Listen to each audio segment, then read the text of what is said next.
He was a decorated soldier who gave everything for his country, and when he came home broken, they gave him nothing but a cardboard box under a bridge, until the night a storm forced him into a sealed Cold War bunker where he found $265 million waiting in the dark. Before we dive into the story, make sure to smash subscribe, because tomorrow we have an extra special story for you that will blow your mind. The wind that December night didn't just blow through Ridgecrest, West Virginia. It clawed. It bit. It wrapped itself around every broken thing in that forgotten town and squeezed until something cracked. Marcus Wade felt it deep in his bones as he limped down the empty Main Street, his left leg dragging slightly, the old injury screaming with every step. He pulled his threadbare army jacket tighter around his chest, but it didn't help. The cold had already gotten inside him. It had been inside him for years. He was 38 years old. He had served 3 tours in Afghanistan. He had saved 17 lives in the field as a combat medic, dragging wounded soldiers through dust and blood and gunfire, while his own heart pounded so loud he couldn't hear the explosions anymore. He had received a Purple Heart after an IED tore through his convoy and shattered his left leg in 4 places, leaving him with a limp that would never fully heal and a mind that couldn't stop replaying the screams. And now he was homeless, sleeping under bridges, begging for scraps behind the Dollar General, invisible to a country he had nearly died to protect. Marcus paused at the corner of Mill Street and looked up at the sky.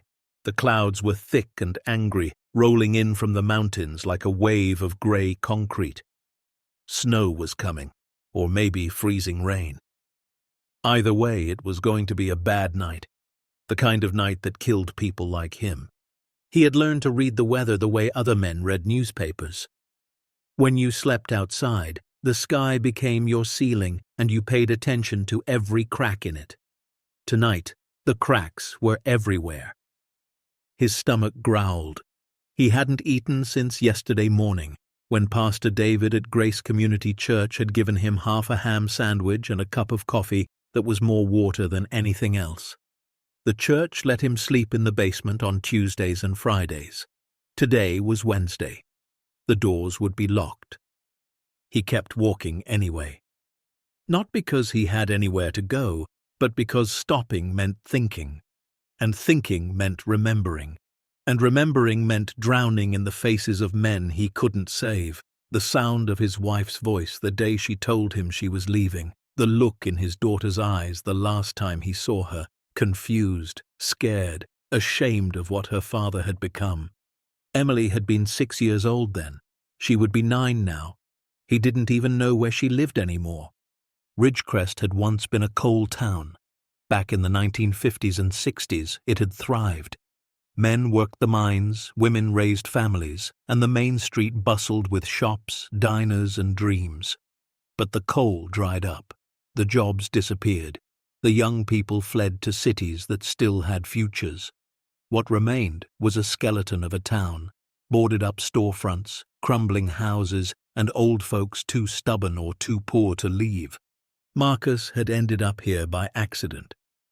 He had been drifting for months after losing his apartment in Charleston, hitching rides, walking highways, sleeping wherever he could find shelter. One night, a trucker had dropped him off at a gas station on the outskirts of Ridgecrest and said, "This is as far as I go." Marcus had never left. There was something about this place that felt familiar. Not comfortable exactly, just honest. Ridgecrest didn't pretend to be anything it wasn't. It was broken, abandoned, forgotten, just like him. The first drops of freezing rain began to fall as Marcus reached the end of Main Street. They hit his face like tiny needles, sharp and relentless. He cursed under his breath and quickened his pace, though his leg protested with every step. He needed shelter, fast. The church was 6 blocks away. He headed there anyway, hoping maybe Pastor David had left a window unlocked, or maybe one of the deacons was working late. But when he arrived, the building was dark. The doors were bolted. A small sign in the window read, "Closed for winter repairs. Services resuming January 5th. Marcus stood there for a long moment, rain dripping down his face, mixing with something that might have been tears. He pressed his forehead against the cold wooden door and whispered a prayer he wasn't sure anyone was listening to. "Please," he breathed, "just give me somewhere to go." The wind answered with a howl that seemed to push him away from the church, toward the edge of town, toward the dark hills that rose behind Ridgecrest like sleeping giants. Marcus stumbled backward, caught himself, and started walking again. He didn't know where he was going. His feet just moved, past the abandoned hardware store, past the rusted water tower, past the old cemetery where coal miners and their families lay beneath crooked headstones.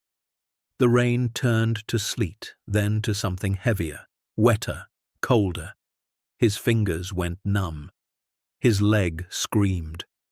He found himself on an old mining road, barely more than a dirt path carved into the hillside. Trees pressed in on both sides, their bare branches clawing at the grey sky like skeletal hands. The road climbed higher, winding through the forest, and Marcus climbed with it. He didn't know why. He just knew that if he stopped moving, he would die. That wasn't metaphor. That was math. Hypothermia killed homeless veterans every winter. He had watched it happen. A man named Jerry, a Vietnam vet with kind eyes and a laugh like gravel, had frozen to death behind a Walmart in Beckley 2 winters ago. They found him curled up next to a shopping cart, a frozen smile on his face like he had finally found peace. Marcus didn't want peace like that. Not yet. There was still something in him, some stubborn flame that refused to go out, that kept pushing him forward. The road leveled off, and he paused to catch his breath. His lungs burned. His leg throbbed. The sleet had turned back to freezing rain, coating everything in a thin layer of ice, and that's when he saw it. Half buried in the hillside, nearly swallowed by decades of overgrowth, was a concrete structure. It jutted out from the earth at an angle, its surface cracked and weathered, moss creeping up its sides like green veins. A rusted metal door was set into the face of it, barely visible beneath a curtain of dead vines. Marcus blinked, rain streaming into his eyes. He had walked these hills dozens of times over the past year. He had never seen this before. He moved closer, pushing through the undergrowth, his boots slipping on wet leaves. As he got nearer, he could make out faded lettering on a sign bolted to the concrete. U.S. government property, authorized personnel only. Below that, in smaller letters, Defense Civil Preparedness Agency, Fallout Shelter, estimated 1962, a Cold War bunker. Marcus had heard stories about these places. During the height of nuclear tensions with the Soviet Union, the government had built hundreds of fallout shelters across the country, underground facilities designed to protect key personnel in the event of atomic war. Most had been decommissioned decades ago, forgotten by everyone except history buffs and urban explorers. But this one looked like it had been sealed up and left to rot. Marcus reached the door and examined it. The metal was thick, industrial, covered in rust but still solid. A heavy padlock hung from a latch, but when he touched it, it crumbled in his hand like dried clay. Decades of moisture and neglect had eaten through the mechanism. He pulled the door handle. Nothing happened. He pulled harder, putting his weight into it, and felt something give.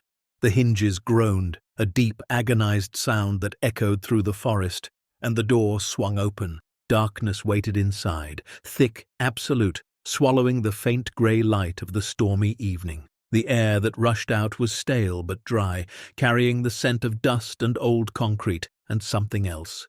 Something metallic. Something preserved. Marcus hesitated at the threshold. Every instinct told him this was a bad idea. Abandoned government facilities weren't places you wandered into alone. There could be structural damage, toxic materials, collapsed tunnels. But the alternative was staying outside in a storm that was getting worse by the minute. He looked back at the forest, at the sleet turning the trees into ice sculptures, at the grey sky pressing down like a coffin lid. Then he stepped inside. The darkness was total. Marcus pulled out the small flashlight he always kept in his jacket pocket, a habit from his army days, and clicked it on.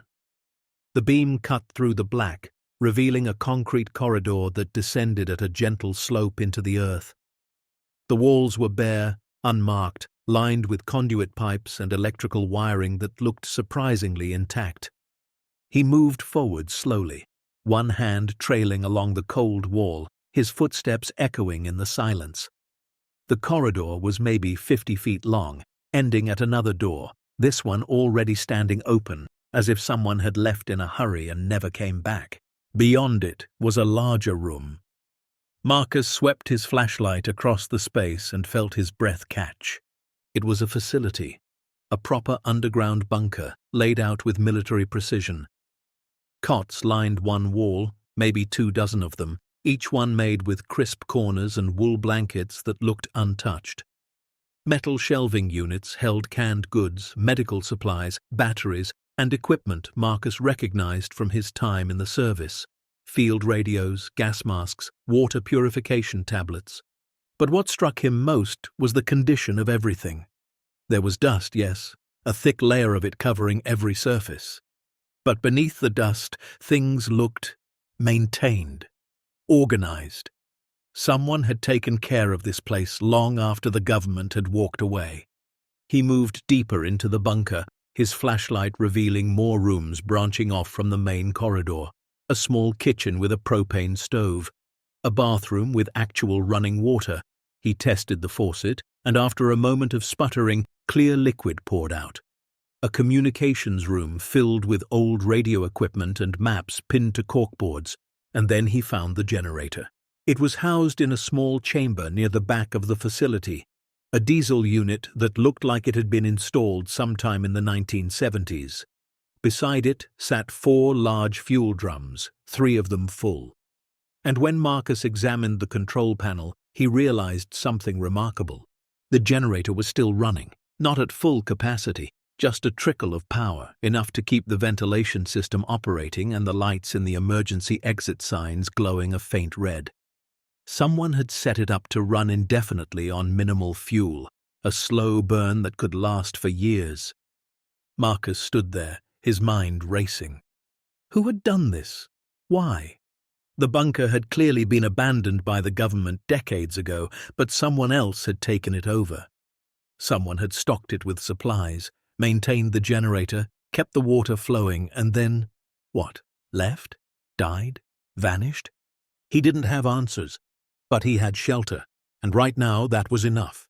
He found a battery-powered space heater in one of the supply closets and carried it to the room with the cots.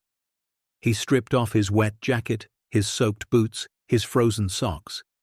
He wrapped himself in 2 of the wool blankets and sat in front of the heater, letting the warmth seep into his bones.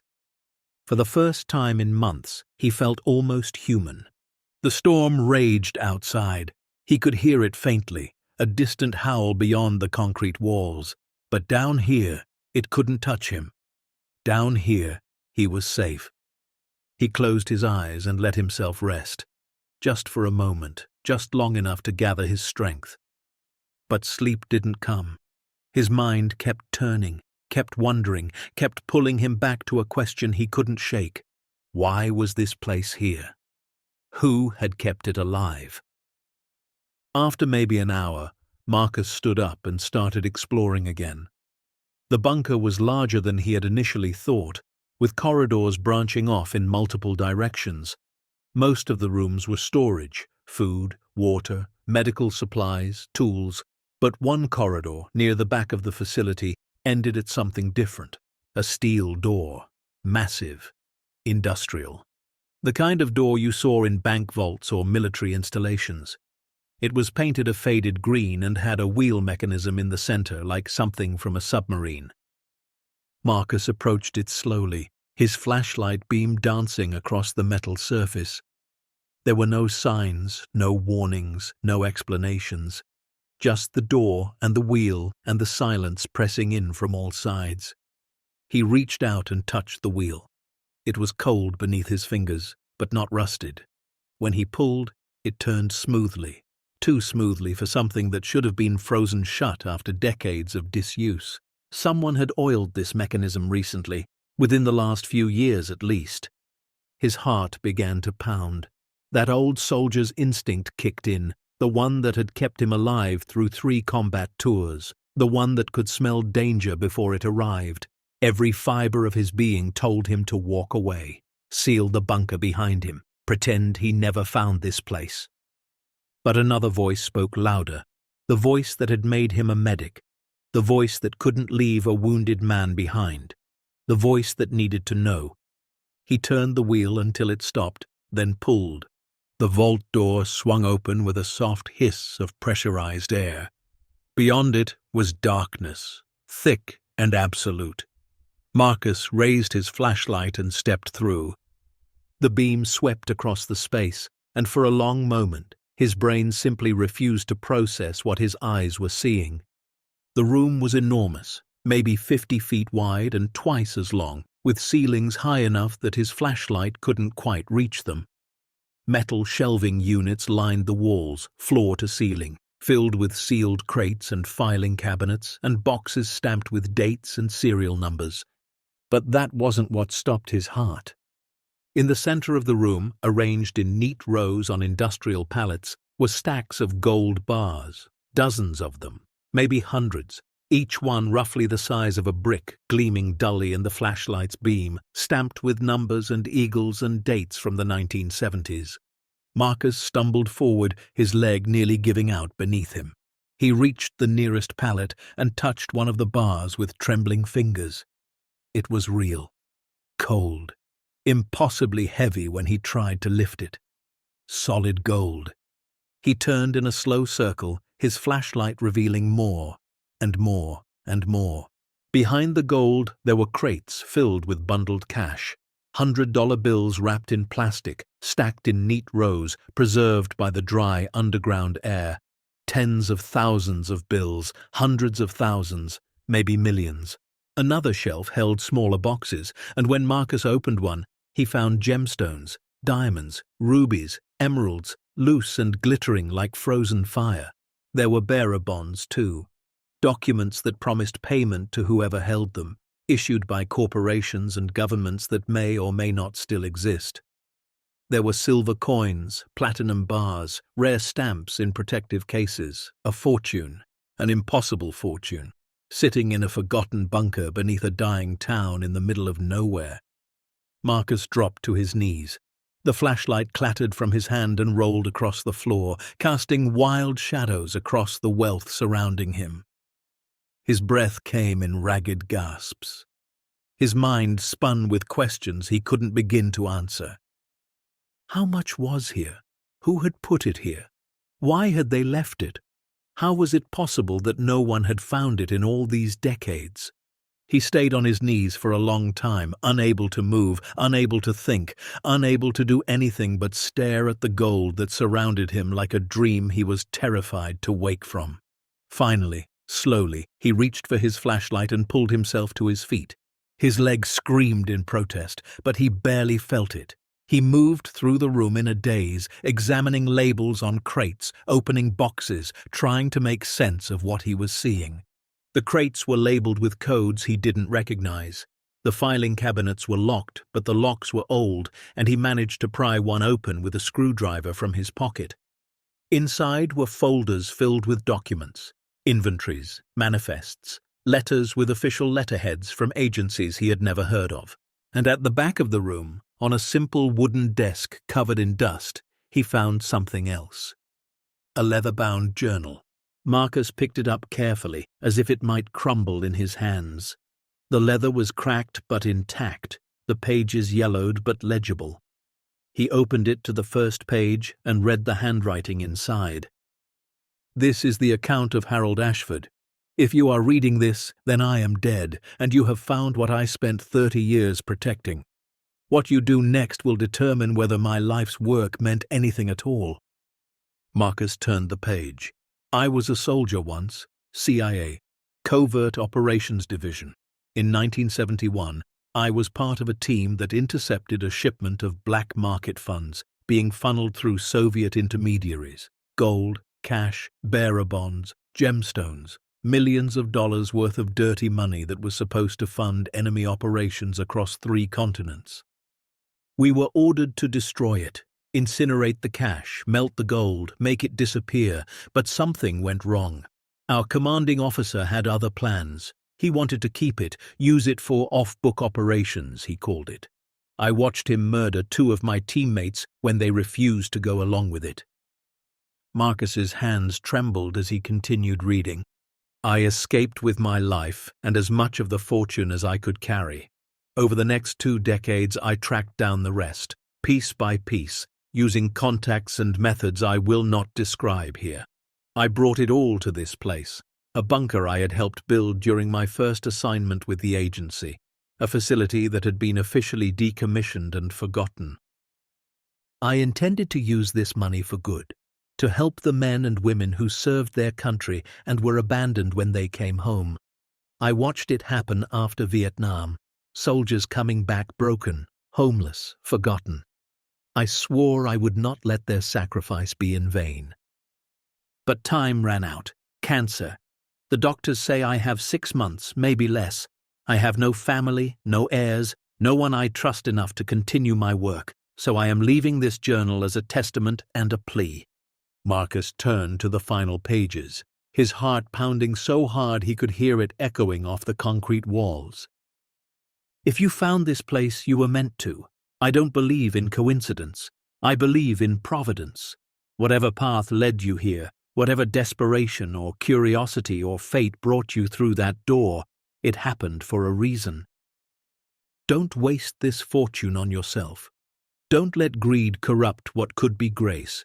Use it for them, the forgotten ones, the broken ones, the soldiers who gave everything and received nothing in return. The estimated value of everything in this vault is $265 million, enough to change thousands of lives, enough to build something that lasts. I am trusting you with my life's work. Please don't let it be for nothing. The journal ended there. The final page was blank, except for a date at the bottom. November 14th, 1992, over 30 years ago. Harold Ashford had been dead for over 30 years. Marcus closed the journal and clutched it to his chest. He looked around at the gold, the cash, the gems, the bonds, $265 million, a fortune beyond anything he could comprehend. And it was asking him a question. Not what will you do with this money, but who will you become? He thought about the men and women he had served with, the ones who came home with missing limbs and shattered minds, the ones who ended up on street corners holding cardboard signs, begging for scraps from the country they had sworn to protect. He thought about Danny, a Marine he had met at a shelter in Charleston, who had lost both legs to an RPG in Fallujah and now slept behind a dumpster because the VA had lost his paperwork for the 3rd time. He thought about Ray, a Gulf War veteran with a traumatic brain injury who wandered the streets of Ridgecrest talking to ghosts only he could see. He thought about Sheila, a female soldier who had survived 2 deployments only to be assaulted by a commanding officer, discharged without justice, and left to battle PTSD alone. He thought about himself, about the 17 lives he had saved, about the leg that would never heal, about the daughter who didn't know where he was, about the country that had promised to take care of him and broken that promise without a second thought. And standing there in that vault, surrounded by more wealth than he had ever imagined, Marcus Wade made a decision. He wasn't going to take this money for himself. He was going to do what Harold Ashford couldn't. He was going to remember the forgotten. Marcus picked up the journal and walked back through the vault door, through the bunker corridors, past the supply rooms and the cots and the humming generator. He climbed the entrance corridor and pushed open the heavy metal door. Outside, the storm had passed. The sky was clearing, and the first stars were appearing through the breaking clouds. The air was cold but clean, carrying the scent of pine and wet earth. Marcus looked up at those stars, The same stars he had watched from desert outposts and hospital beds and cardboard shelters, and felt something he hadn't felt in years. Hope. Not the cheap kind of hope that comes from lottery tickets and empty promises. Real hope. The kind that has weight and direction. The kind that comes from knowing exactly what you need to do and being willing to do it. He had been a combat medic. He had saved lives when everyone else was running for cover. He had carried wounded men through fire and brought them home when the odds said they should have died. Now he had a different mission, a bigger mission. And for the first time since he came home from war, Marcus Wade had a reason to keep fighting.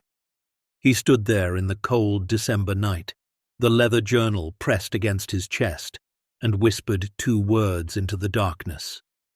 Thank you. He didn't know if he was talking to Harold Ashford or to God or to whatever force had led him stumbling through that forest. It didn't matter. What mattered was that he had been given a gift, not just the fortune in the vault, but the chance to become something more than a forgotten soldier freezing to death on the streets. And he wasn't going to waste it. Marcus took one last look at the stars, then turned and walked back into the bunker. He had work to do, plans to make, a future to build. The door closed behind him with a heavy thud, sealing away the cold and the darkness and the past. Inside, the generator hummed its quiet song. And somewhere in that underground vault, $265 million waited for a broken man to decide what kind of person he wanted to become. Marcus didn't sleep that first night. He tried. He wrapped himself in those wool blankets, lay down on one of the cots, and stared at the concrete ceiling while the generator hummed its quiet lullaby somewhere in the depths of the bunker. But every time he closed his eyes, he saw the gold. Row after row of it, gleaming in the darkness like the answer to a prayer he had stopped believing in years ago. $265 million. The number kept repeating in his head over and over until it lost all meaning. It was too big, too impossible, like trying to imagine the distance between stars or the depth of the ocean. His mind simply couldn't hold it. Around 3 a.m, he gave up on sleep and went back to the vault. The heavy door swung open at his touch, and he stood at the threshold for a long moment, just looking. The flashlight beam crawled across the pallets of gold, the stacks of cash, the filing cabinets and crates that lined the walls. In the silence of the underground, it felt like standing in a tomb, or maybe a church, something sacred and terrible all at once. He walked through the rows slowly this time, counting. 114 crates in total. 47 pallets of gold bars, each pallet holding roughly 20 bars. The cash was harder to estimate. Thousands of bundles, each one containing what looked like $10,000 in $100 bills. The gemstones filled 6 large cases, and the bearer bonds took up an entire filing cabinet. Harold Ashford had spent 30 years accumulating this fortune. 30 years of tracking down dirty money, intercepting black market shipments, building something that was supposed to change the world. And then he had died alone, his dream unfulfilled, his life's work sealed away in the darkness. Marcus found himself back at the wooden desk, the leather journal in his hands. He had read it once already, but now he read it again, slower this time, letting the words sink deeper. Harold's handwriting was neat and precise in the early entries, but it grew shakier as the pages progressed. The cancer had been eating away at him, and you could see it in the trembling lines, the smudged ink, the sentences that trailed off mid-thought. One entry, dated March 7, 1991, caught Marcus's attention. I visited the VA hospital in Richmond today. I don't know why. Maybe I wanted to remind myself why I'm doing this. The waiting room was full of men in wheelchairs, men with missing limbs, men who stared at walls with eyes that had seen too much. One of them recognized me. Tommy Brennan, a kid I served with in '68. He was 19 when I knew him. Now he's 42 and living in a shelter because his benefits got denied for the 3rd time. He didn't ask me for money, he just asked if I remembered him. I told him I did. I told him I never forgot. But that's a lie. I had forgotten. We all forget. That's the problem. We send them to war, and when they come home broken, we forget. Marcus closed the journal and pressed his palms against his eyes. He thought about Tommy Brennan, whoever he was. He thought about all the Tommy Brennans he had met over the years, in shelters, under bridges, in the back alleys of cities that had no room for broken soldiers. He thought about himself. 3 tours in Afghanistan, 17 lives saved, a Purple Heart that sat in a pawn shop somewhere because he had needed the $40 more than he needed the medal. And what did he have to show for it? A bum leg, a head full of nightmares, and a cardboard box under a bridge. The system had promised to take care of him. They had shaken his hand at the discharge ceremony, thanked him for his service, told him he was a hero. And then they had forgotten him, just like Harold Ashford had written, just like they always did. But now, Marcus looked around the vault at the gold and the cash and the impossible fortune that surrounded him. Now he had something. Not just money, but a mission. A chance to do what Harold couldn't. A chance to remember the forgotten. The question was, how? He couldn't just walk into a bank with a gold bar and ask for change.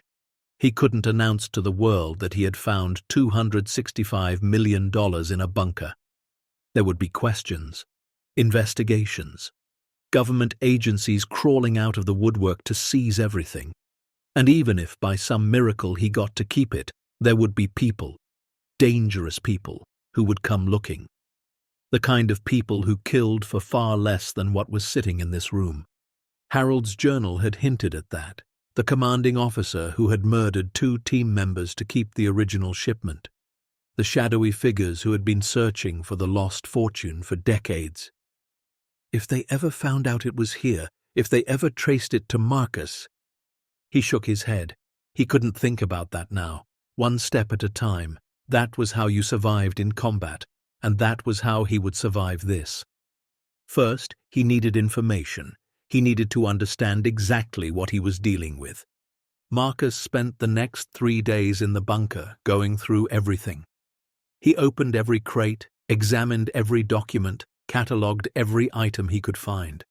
The gold bars were stamped with dates ranging from 1968 to 1979, and based on current prices, he estimated from old newspapers in the supply room, each one was worth somewhere between $50,000 and $60,000. The cash was harder to assess. Some of the bills were old enough to be collector's items, while others were standard issue that any bank would accept. The bearer bonds were the most complicated. They were essentially promises of payment from various corporations and governments, payable to whoever physically held them. Some were almost certainly worthless now, issued by companies that no longer existed.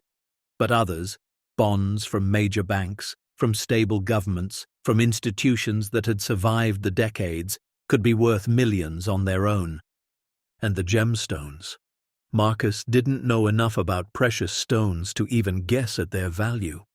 But the diamonds alone filled 2 cases, and even to his untrained eye, some of them looked exceptional. All told, Harold's estimate of $265 million seemed conservative. Depending on how everything was liquidated, the actual value could be significantly higher. But liquidation was the problem. You couldn't sell a gold bar at Walmart. You couldn't deposit $1 million in cash without triggering federal alerts. Every step of converting this fortune into something usable would leave a trail, and trails led to questions, and questions led to consequences. Marcus sat at Harold's desk, surrounded by papers and documents, and tried to think like a soldier planning an operation. What were his objectives? What were his resources? What were the obstacles? Objective: use the fortune to help homeless and struggling veterans. Resources: $265 million in gold, cash, bonds and gemstones, a hidden bunker that no one knew about. 30 years of secrecy that had kept this place off every radar. Obstacles, the legal system, the IRS, law enforcement, whoever might still be looking for this money. And his own limitations. He was one man, homeless, with no connections, no expertise in finance or law, and a body that was falling apart. He needed help. But who could he trust? Who would believe him? And even if someone did believe him, how could he be sure they wouldn't just take the money and disappear? On the fourth day, Marcus made a decision. He would start small, one gold bar, one transaction. Just enough to get himself off the streets, get his head clear, and figure out the next move. He wrapped a single gold bar in an old cloth, tucked it into his jacket, and climbed out of the bunker into the grey December morning. The air was cold and clean, and for the first time in years he felt something that might have been excitement, or maybe terror. It was hard to tell the difference. What Marcus does next will determine not just his fate, but the fate of countless forgotten soldiers across the country.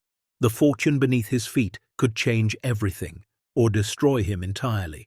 Stay tuned to find out.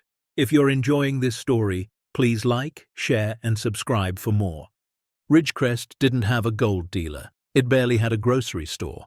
But 30 miles down the highway, in a town called Beckley, there was a strip of pawn shops and cash-for-gold businesses that catered to desperate people looking to convert valuables into rent money. Marcus hitched a ride with a farmer hauling feed to a livestock auction. The old man didn't ask questions, just nodded when Marcus climbed into the cab and spent the next hour talking about the weather, the price of corn, and the way the world had gone to hell since Reagan left office. Beckley was bigger than Ridgecrest, but not by much. The main street had the same tired look, half the storefronts empty, the other half clinging to life with faded signs and cracked windows. But there was activity here, people moving, cars in parking lots, the pulse of a town that hadn't quite given up. Marcus found what he was looking for on a side street near the old train depot, Earl's Gold and Pawn. The sign was hand-painted, the windows covered with iron bars, and a buzzer controlled access to the front door. He pressed it and waited. A voice crackled through a speaker. "Help you?" "I've got something to sell," Marcus said. A long pause. Then the door buzzed open. Inside, the shop was a maze of glass cases filled with jewelry, watches, coins, and every kind of valuable small enough to carry through the door. The man behind the counter was maybe 60, heavy-set, with a grey beard and eyes that had seen too much to be surprised by anything. "What have you got?" he asked, not bothering with pleasantries. Marcus reached into his jacket and pulled out the cloth-wrapped bundle.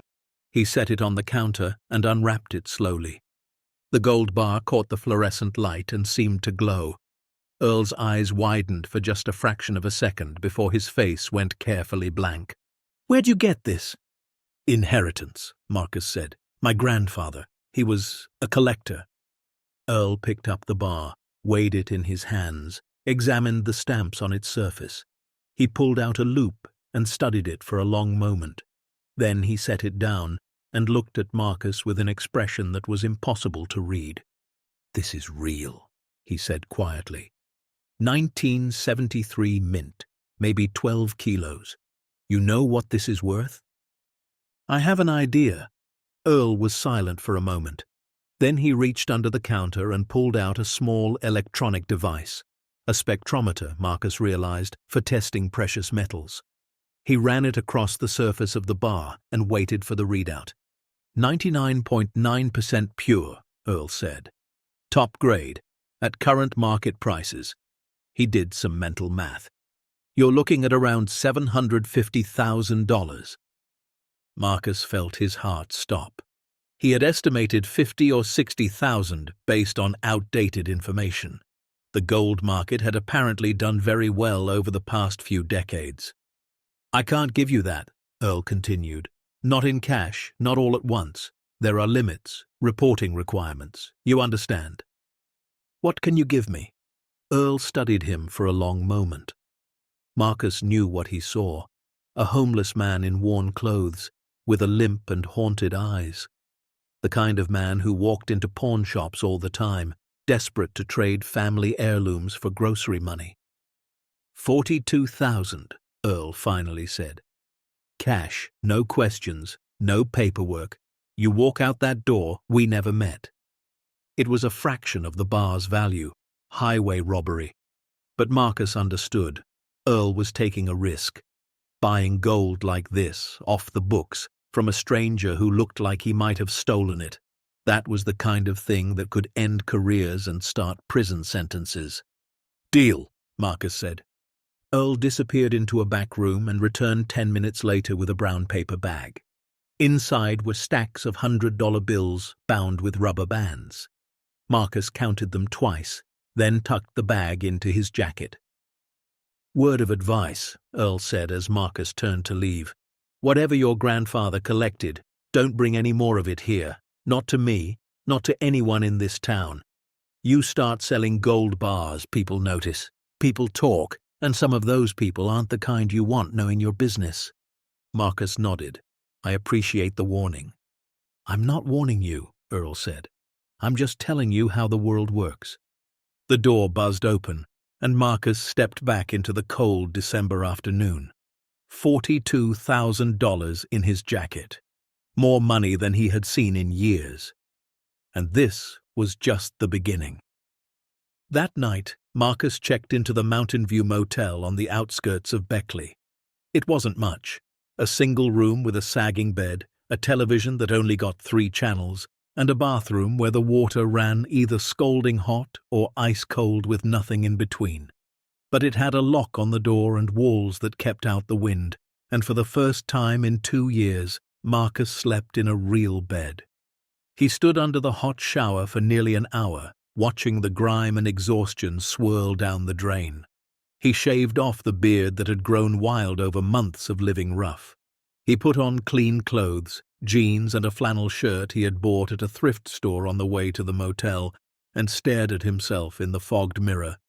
He barely recognized the man looking back at him, not because he looked different exactly, but because something in his eyes had changed. There was a light there that hadn't been there before, a purpose. He ordered a pizza from the only delivery place in town and sat on the bed, eating slice after slice while he watched the news on the crackling television. The world was still spinning. Wars were still being fought. Politicians were still lying. None of it had changed because Marcus Wade had found a fortune in a bunker. But he had changed. He could feel it in his bones. After the pizza was gone, he pulled out a notepad from his jacket and started writing. Not a journal, not a letter, just thoughts, plans, ideas. He wrote down the names of every homeless veteran he had met over the past 2 years. There were dozens of them, men and women who had served their country and been abandoned by it. People who were sleeping under bridges and behind dumpsters while the VA shuffled paperwork and the government debated budgets. Danny, Ray, Sheila, Tommy, Jefferson, Maria, Kendrick, Anita. The list went on and on. He thought about what each of them needed. Danny needed medical care and a place to live. Ray needed specialized treatment for his brain injury. Sheila needed therapy and job training and someone to believe her story. They all needed something different, but they all needed the same thing underneath. Someone to remember them, someone to give a damn. Marcus could be that someone. He had the resources now. He had the mission. What he needed was a plan. He stayed at the motel for a week, thinking, planning, making careful trips to the bunker to retrieve documents and information. He learned everything he could about non-profit organizations, about trusts, about the legal frameworks that allowed people to move money without triggering red flags. He wasn't a lawyer or an accountant, but he had been a combat medic. He knew how to learn quickly, how to adapt, how to solve problems under pressure. The key, he realized, was legitimacy. He couldn't just start handing out cash to homeless veterans. That would raise too many questions, attract too much attention. He needed a structure, a foundation, something that looked official, that had paperwork and bylaws and all the trappings of a real organization. something that could receive anonymous donations and distribute them without anyone asking where the money came from. On the 8th day, Marcus drove to Charleston, the state capital 3 hours east, and walked into a law office that specialized in non-profit formation. He wore his cleanest clothes and carried a folder full of notes, and he told the lawyer a story about an anonymous benefactor who wanted to help veterans. The lawyer, a woman named Patricia with sharp eyes and a no-nonsense demeanor, listened without interrupting. When Marcus finished, she leaned back in her chair and studied him. "Let me make sure I understand," she said. "You want to form a 501c3 non-profit dedicated to helping homeless veterans. The initial funding will come from an anonymous donor, and you want the structure set up in a way that protects the donor's identity while allowing the organization to operate transparently." That's right. Patricia tapped her pen against the desk. "It's not illegal to have anonymous donors. Plenty of charities operate that way. But there are limits. If the donations are large enough, there are reporting requirements. And if the IRS decides to take a closer look," she shrugged, "well, anonymity has its boundaries." "I understand," Marcus said. "But for now, the donations will be modest, enough to help people, not enough to trigger federal scrutiny." And you'll be running this organization yourself? To start, eventually I'd like to bring in people who know more about this than I do. Patricia studied him for a long moment. Marcus knew what she saw, a man with a limp and calloused hands, sitting in a law office talking about forming a non-profit. It didn't quite add up, and she was smart enough to notice, but she was also smart enough not to ask. "I can help you," she finally said. "My fee is $3,000 for the initial formation, plus ongoing costs for compliance and reporting. I'll need a name for the organization, a mission statement, and the names of at least 3 board members." Marcus had thought about this. He pulled a sheet of paper from his folder and slid it across the desk. "The organization is called the Forgotten Front. The mission is to provide housing, medical care, job training, and mental health support to homeless and struggling veterans. The board members are myself, a retired pastor named David Miller, and a former nurse named Helen Crawford. Pastor David and Helen were real people. The pastor who ran Grace Community Church in Ridgecrest, and a volunteer at the shelter in Charleston who had helped Marcus more than once. He hadn't talked to them about this yet, but he knew they would say yes. They were the kind of people who couldn't say no to someone in need. Patricia looked at the paper, then back at Marcus. "You've done your homework." "I've had time to think." She smiled for the first time. "All right, Mr. Wade, let's build you a non-profit." The paperwork took 3 weeks. Forms filed with the state, applications submitted to the IRS, bylaws drafted and revised and finalized. Marcus paid for everything in cash, drawing from the $42,000 he had gotten from Earl. By the time January rolled around, the Forgotten Front was officially a registered non-profit organization. Now he needed to make it real. His first call was to Danny. Danny Wright was a Marine who had lost both legs to an RPG in Fallujah in 2005. He was 41 years old, and for the past 3 years he had been living behind a dumpster in Charleston because the VA kept losing his paperwork and the shelters were always full. Marcus had met him at a soup kitchen 18 months ago. They had talked for hours about the war, about the things they had seen, about the promises that had been broken. Danny never complained. He just laughed and said, "At least the dumpster keeps the wind off." That laugh had haunted Marcus ever since. He found Danny in the same spot, wrapped in a torn sleeping bag, his wheelchair parked beside him. The stumps of his legs were covered with dirty bandages, and his breath came in wheezing gasps. "Danny!" Danny looked up, squinting against the winter sun. "Marcus, that you? Man, I thought you were dead." "Not yet." Marcus crouched down beside him. "I've got something for you." "Yeah? What's that?" Marcus reached into his jacket and pulled out an envelope. Inside was $5,000 in cash and a slip of paper with an address. There's an apartment at this address. 1 bedroom, accessible bathroom, first floor. The rent's paid for 6 months. The cash is for food, clothes, whatever you need to get back on your feet." Danny stared at the envelope like it was a live grenade. "What is this?" "Marcus, what the hell is this?" "It's a second chance," Marcus said quietly. "I came into some money, anonymous donor kind of thing, and I thought of you first." Danny's eyes filled with tears. His hands shook as he opened the envelope and looked at the bills inside. "I can't, Marcus, I can't take this." "You can, you will." Marcus put his hand on Danny's shoulder. "You served your country, Danny. You gave your legs for people you never met. This is the least, the absolute least, that you deserve." Danny broke down.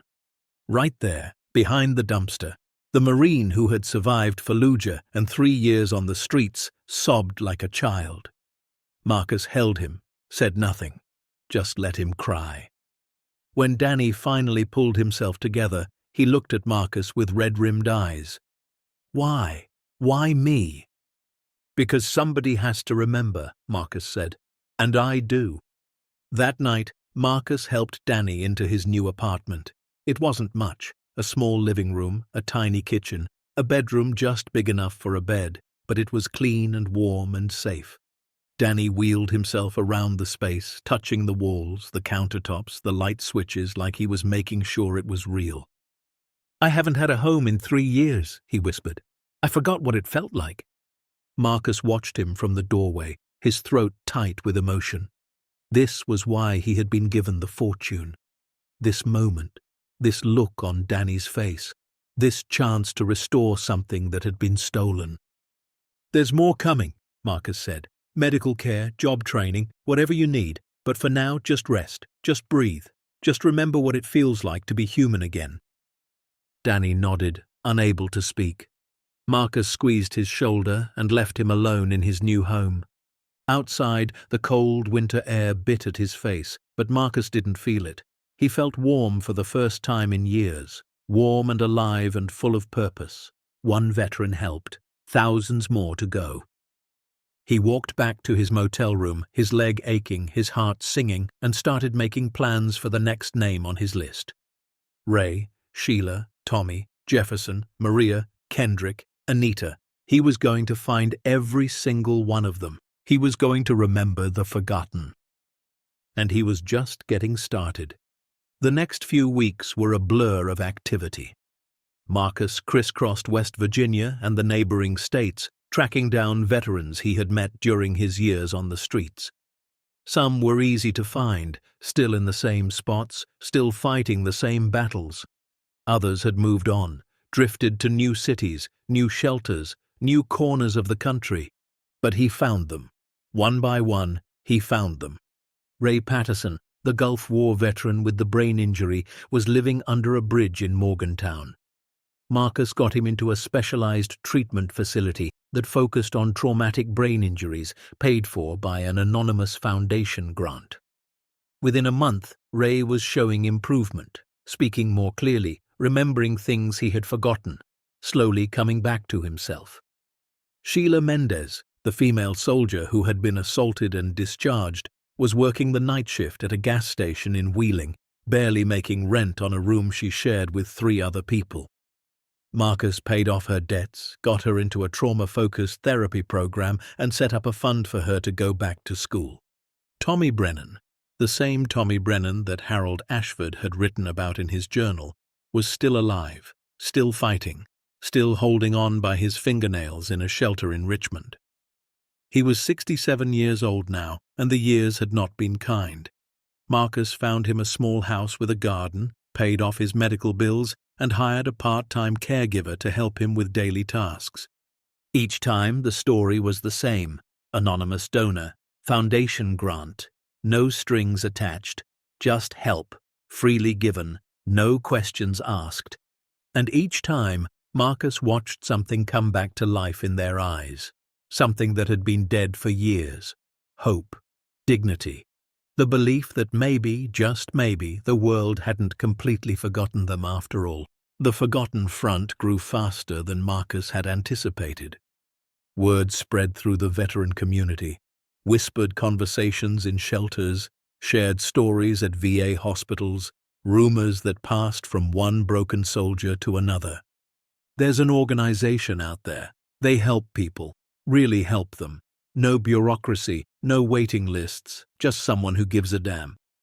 Applications started pouring in, letters, phone calls, emails to the modest website that Marcus had set up with Patricia's help. Veterans from across the country reaching out, desperate, hoping that maybe this wasn't too good to be true. Marcus couldn't help them all. Not yet. The fortune in the bunker was vast, but it wasn't infinite, and he had to be careful about how quickly he moved. Too much money, too fast, would attract attention. The IRS, law enforcement. The people Harold had warned about in his journal. So he helped who he could, when he could, always careful, always cautious, always looking over his shoulder. And through it all, he kept going back to the bunker, checking on the fortune, adding to Harold's journal with his own entries, documenting everything he did, everyone he helped, so that if something happened to him, the mission would continue. One night, sitting at Harold's desk in the dim light of the vault, Marcus wrote, "I used to wonder why I survived, why I came home when so many others didn't, why I lived through 3 tours and an IED and years on the streets when better men than me died in their sleep. I thought maybe it was random, maybe there was no reason, maybe the universe just didn't care. But now I think different. I think I survived because someone needed me to. I think I went through all of it, the war, the injury, the abandonment, the cold nights under bridges, so that when I found this place, I would understand. I would know what it feels like to be forgotten, and I would spend the rest of my life making sure no one else has to feel that way again." He closed the journal and looked around at the gold, the cash, the fortune that still seemed impossible even after weeks of living with it. $265 million. Enough to change thousands of lives. Enough to build something that would last long after he was gone. And he was only getting started. Outside the bunker, spring was coming to the hills of West Virginia. The snow was melting, the trees were budding, and somewhere out there, another forgotten veteran was waiting to be remembered. Marcus stood up, stretched his aching leg, and headed for the exit. He had work to do. Spring turned to summer, and the Forgotten Front became something Marcus had never imagined. What started as one man helping a handful of veterans had grown into an organization that was changing lives across 3 states. The tiny office he had rented above a hardware store in Ridgecrest now had 2 full-time employees, both veterans themselves, and a waiting list of people desperate for help. The money flowed carefully, strategically, always in amounts small enough to avoid triggering federal reporting requirements. Marcus had learned the system, learned its blind spots and loopholes, learned how to move funds through shell companies and trusts and charitable foundations in ways that were technically legal but deliberately obscure. He wasn't proud of the deception, but he understood the alternative. If the government found out about the fortune in the bunker, they would seize it. Years of legal battles would follow. Lawyers would get rich, bureaucrats would shuffle papers, and the veterans who needed help right now, today, this moment, they would get nothing. So Marcus kept the secret, and the secret kept growing. By July, the Forgotten Front had helped over 200 veterans, housing assistance, medical care, job training, mental health support.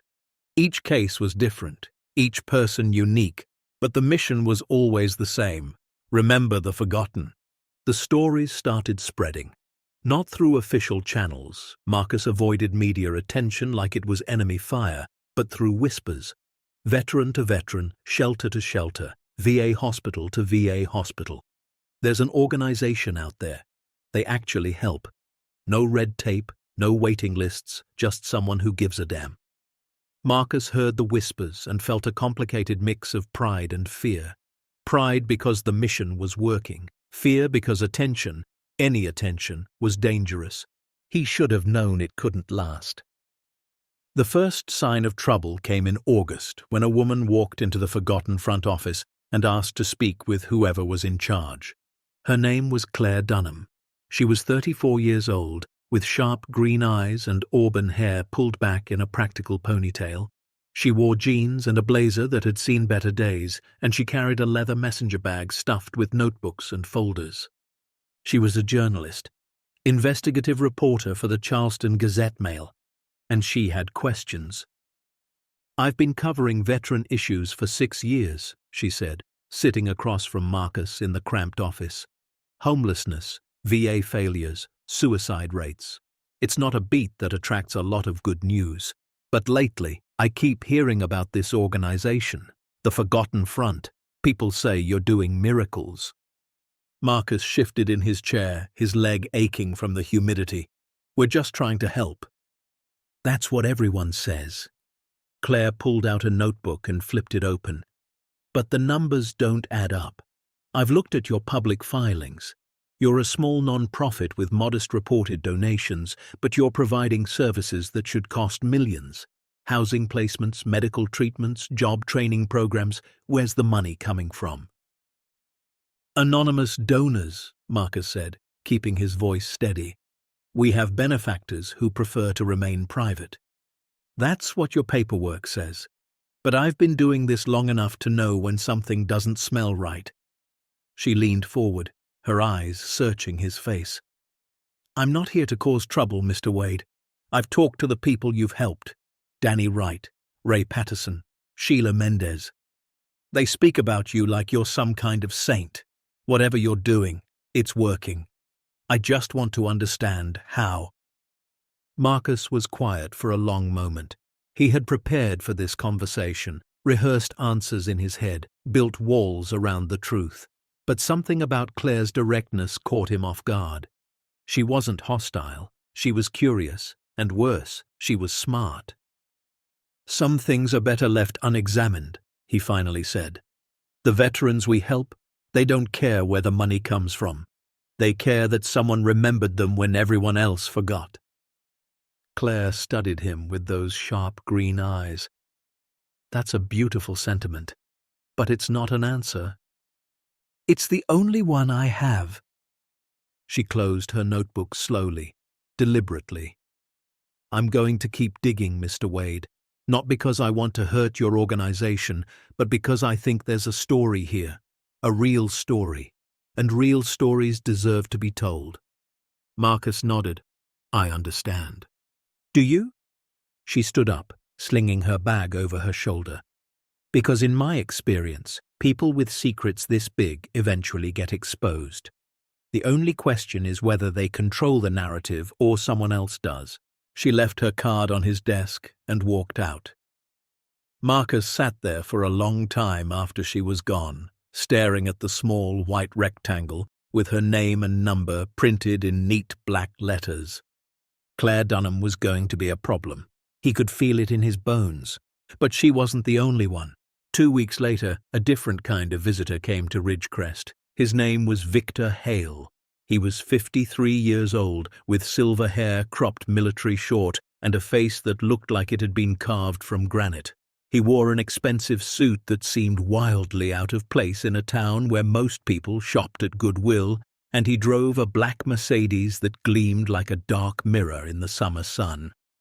Marcus first noticed him at the diner on Main Street, sitting alone in a corner booth, watching the door like he was waiting for someone specific. Their eyes met for just a moment, long enough for Marcus to feel a chill run down his spine, before the man looked away. The second time Marcus saw him, Victor was standing outside the Forgotten Front office, studying the building with an expression of cold calculation. The third time, Victor was waiting for him outside the church where Pastor David let Marcus use a room for veteran support meetings. "Mr. Wade," Victor said, stepping out of the shadows as Marcus approached. "We need to talk." Marcus stopped, his hand instinctively moving toward the pocket where he kept a small knife. Old habits from the streets. "Do I know you?" "Not yet, but I know you." Victor reached into his jacket, slowly, deliberately, and pulled out a business card. Victor Hale, private investigator. I've been hired to locate certain assets that went missing many years ago. Marcus took the card but didn't look at it. His eyes never left Victor's face. I don't know what you're talking about. Victor smiled, but there was no warmth in it. I think you do. I think you've found something in those hills that doesn't belong to you. Something that powerful people have been searching for since 1972. Marcus felt his heart rate spike, but he kept his face neutral. You've got the wrong guy. I'm just a veteran trying to help other veterans. With what money? Victor tilted his head slightly. Your organization has distributed over $3 million in aid this year alone. Your public donations total less than $200,000. Where's the rest coming from, Mr. Wade? Anonymous donors. Ah, yes, the anonymous donors. Victor chuckled softly. That's the story you tell the journalist too, Claire Dunham. She's quite persistent, isn't she? Been asking questions all over town. Marcus's blood ran cold. This man knew about Claire, knew about the organization's finances, knew things he shouldn't know. Who hired you? Marcus asked quietly. Victor's smile widened. Let's just say there are people who have a legitimate claim to certain assets that were diverted from their intended destination many decades ago. Assets that have been hidden for far too long. And what do these people want? What everyone wants, Mr. Wade. What belongs to them. Victor took a step closer, lowering his voice. I'm going to make you an offer, one time only. Tell me where the assets are hidden, and we'll cut you in. 10%. That's more money than you could spend in 10 lifetimes. You walk away rich, your little charity keeps operating, and everyone wins. Marcus stared at him for a long moment. 10% of $265 million. $26.5 million. Enough to disappear. Enough to live like a king. Enough to forget everything he had seen and done and become. But then he thought about Danny learning to walk on prosthetic legs for the first time. He thought about Ray, finally remembering his daughter's name after months of treatment. He thought about Sheila, standing tall in a courtroom, testifying against the man who had assaulted her, no longer afraid. He thought about Harold Ashford, dying alone in a hospital bed, dreaming of the veterans he would never save. No, Marcus said. Victor's smile faded. Excuse me? I said no. I don't know what you think I found, but I'm not interested in your offer. And I'm not interested in talking to you anymore.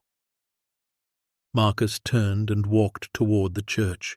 His legs screamed with every step, but he didn't let it show. You're making a mistake, Victor called after him. You think you're a hero. You're a thief. And thieves get caught, Mr. Wade, always. Marcus didn't look back. That night he returned to the bunker. The familiar weight of the concrete walls pressed in around him as he descended the stairs, the air growing cooler and staler with each step. The generator hummed its eternal song. The emergency lights glowed their dim red. He walked through the facility to the vault, pushed open the heavy door, and stood among the gold and the cash and the impossible fortune that had changed his life. $265 million. And now people were coming for it. He sat down at Harold's desk and opened the leather journal. He had read it dozens of times now, but tonight he needed it more than ever. He needed to hear Harold's voice, to remember why he was doing this, to find the strength to keep going. He flipped through the pages until he found an entry dated September 3rd, 1989. They came close today, investigators from the Treasury Department, following a trail that led too near to my doorstep. I destroyed what records I could, moved what assets I could, and prayed. That's all any of us can do in the end, pray and keep moving. I've been thinking about courage lately, what it means, where it comes from. I used to think courage was the absence of fear, the ability to walk into danger without flinching. But I was wrong. Courage isn't the absence of fear. It's deciding that something else matters more. The mission matters more than my safety. The veterans matter more than my comfort. The future matters more than my fear. If they find me, they find me. I've made peace with that. But until they do, I will keep fighting. I will keep remembering. I will keep honoring the men and women who gave everything and received nothing in return. That's what courage is, not the absence of fear, the presence of purpose. Marcus closed the journal and pressed it against his chest. His eyes burned with tears he refused to let fall. Harold had faced this same moment, this same choice, run or fight, hide or stand. He had chosen to stand, and Marcus would do the same. The next morning, Marcus called Patricia, his lawyer, and asked her to come to Ridgecrest. Then he called Pastor David and Helen Crawford, the two other board members of the Forgotten Front. Then he sat down and started writing. Not a journal entry, not a plan, a confession. Everything. The bunker, the fortune, Harold Ashford's journal, the veterans he had helped, the money he had moved, the secrets he had kept. He wrote for 6 hours straight, filling page after page with his cramped handwriting, telling the whole truth for the first time since he had found the vault. When Patricia arrived that afternoon, she found Marcus sitting at the kitchen table of the small apartment he had rented, surrounded by papers and looking like he hadn't slept in days. "What's going on?" she asked, her sharp eyes scanning the room. "I need to tell you something," Marcus said. "Something I should have told you from the beginning." He talked for 2 hours. Patricia listened without interrupting, her face cycling through expressions of disbelief, shock, concern, and finally something that might have been admiration. When he finished, she was quiet for a long moment. Then she said, "You realize this changes everything." "I know. The legal implications alone. We're talking about federal asset forfeiture laws, tax fraud, money laundering statutes. Even if the original theft was committed by someone else decades ago, your use of those funds—" "I know," Marcus repeated. "I've thought about it. I've thought about nothing else for months. But I'm tired of hiding, Patricia. I'm tired of looking over my shoulder, and there are people closing in. A journalist, an investigator working for God knows who. The secret's going to come out one way or another. The only question is whether I control how it happens or someone else does." Patricia sat back in her chair. "What are you proposing?" "I want to go public, but on my terms. I want to convert everything in that bunker into a legitimate trust, something that can't be seized, can't be challenged, can't be taken away from the veterans it's meant to help. And then I want to tell the world the truth." "That's ambitious." "It's necessary." Patricia was quiet again, thinking. Finally, she nodded slowly. "It might be possible. There are legal structures, irrevocable trusts, charitable foundations with very specific protections. If we move quickly, if we document everything properly, if we can establish that the original assets were never legally owned by anyone with standing to claim them." She trailed off, her mind clearly racing through possibilities. "It won't be easy, and it won't be cheap. We'll need forensic accountants, international asset specialists, probably a team of lawyers working around the clock." "Whatever it takes," Marcus said. "And you need to understand, even if we do everything right, there's a chance it won't work. There's a chance you'll end up in prison." Marcus nodded. "I know. But I'd rather go to prison for trying to help people than spend the rest of my life hiding from shadows." Patricia studied him for a long moment. Then, for the first time since he had met her, she smiled. "You know," she said, "when you first walked into my office, I thought you were just another vet with a pipe dream. I see a lot of them. Men and women who want to change the world but don't have the resources or the will to follow through. But you're different, Mr. Wade. You're actually crazy enough to try." "Is that a compliment?" "It's an observation." She stood up and gathered her briefcase. "I'll start making calls. We'll need to move fast, before your investigator friend gets any closer. Can you take me to the bunker?" Marcus nodded. "Tomorrow, first thing." "Good. And Marcus?" She paused at the door. "Whatever happens next, I want you to know what you've done, what you've built. It matters. The veterans you've helped, the lives you've changed. That matters. Don't forget that. I won't, Marcus said. I can't. The next few weeks were a hurricane of activity. Patricia assembled a team of lawyers and accountants who worked in shifts, cataloguing the contents of the bunker, establishing chains of custody, creating paper trails that would hold up in court. Marcus liquidated assets systematically. Gold bars converted to cash through legitimate dealers, bearer bonds redeemed through international banks, gemstones appraised and sold at auction. The money flowed into a new structure, the Ashford Veterans Trust, named for the man who had started it all. The trust was designed to be ironclad, protected by layers of legal safeguards that would make it nearly impossible to seize or challenge. Its sole purpose was to provide services to homeless and struggling veterans, with an independent board of directors that included veterans advocates, legal experts, and even a former congressman who had championed veteran causes for decades. Marcus wasn't on the board. He had insisted on that. This couldn't be about him. It had to be about the mission. Meanwhile, Claire Dunham kept digging. She had tracked down records, interviewed former officials, pieced together fragments of a story that was slowly taking shape. Marcus knew it was only a matter of time before she connected the dots, so he called her. "I want to give you an interview," he said. "Exclusive. The whole story, nothing held back." There was a long pause on the other end of the line. "Why?" "Because you were right. Real stories deserve to be told, and I'd rather tell mine than have someone else tell it for me." They met at the bunker. Marcus led Claire down the stone steps, through the facility to the vault door. When he pushed it open and her flashlight swept across the remaining contents, still substantial despite weeks of liquidation, she gasped. "My God," she whispered, "this is real. This is actually real." "It's real," Marcus confirmed, "and I'm going to tell you everything." He talked for 5 hours. The tape recorder ran until its batteries died, and then Claire just took notes by hand. He told her about Harold Ashford, about the Cold War operation, about the fortune hidden for 30 years. He told her about finding the bunker, about the journal, about the decision that had changed his life. And he told her about the veterans, Danny and Ray and Sheila and all the others. The 247 people the Forgotten Front had helped over the past year. The lives that had been changed, the hope that had been restored, the forgotten who had finally been remembered. When he finished, Claire sat in silence for a long moment. Then she looked up at him with tears in her eyes.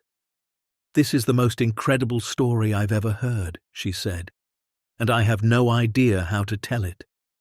"Tell the truth," Marcus said simply. "That's all I ask. Tell the truth about Harold Ashford, about what he tried to do, about why he failed. Tell the truth about the veterans, about what they sacrificed, about how the country abandoned them. And tell the truth about me, all of it, good and bad. Let people judge for themselves." Claire nodded slowly. "You know this is going to change your life. Once this story breaks, nothing will ever be the same." "I know," Marcus said. "I'm counting on it." The story broke on a Sunday morning in late September. Front page of the Charleston Gazette-Mail, picked up within hours by the Associated Press, CNN, Fox News, MSNBC. By Monday, it was the lead story on every major network. By Tuesday, it had gone international. Homeless veteran discovers Cold War fortune, donates everything to fellow soldiers. The headline varied slightly from outlet to outlet, but the core story was always the same. Marcus Wade, a decorated combat medic who had given everything to his country and received nothing in return, had stumbled upon a hidden fortune and used it to help others like him. The response was overwhelming. Donations poured into the Ashford Veterans Trust, not from the bunker, but from ordinary Americans moved by the story. $5 million in the first week, $10 million by the end of the month. People who had never thought about veteran homelessness before were suddenly writing checks, volunteering time, demanding that their representatives do more. The Forgotten Front expanded to 5 new states, then 10. Partnerships formed with VA hospitals, with homeless shelters, with job training programs across the country. The infrastructure that Marcus had built, quietly, carefully, one veteran at a time, became the foundation for something much larger. But not everyone was celebrating. Victor Hale and his clients filed lawsuits claiming ownership of the fortune. The legal battles were fierce, expensive, and public.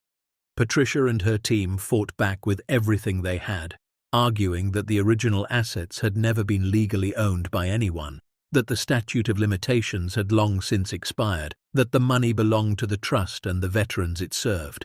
The courts sided with the trust. Not unanimously, not without appeals and counterclaims and years of litigation, but ultimately, definitively. The Ashford Veterans Trust was protected. The money was safe. Marcus testified before Congress.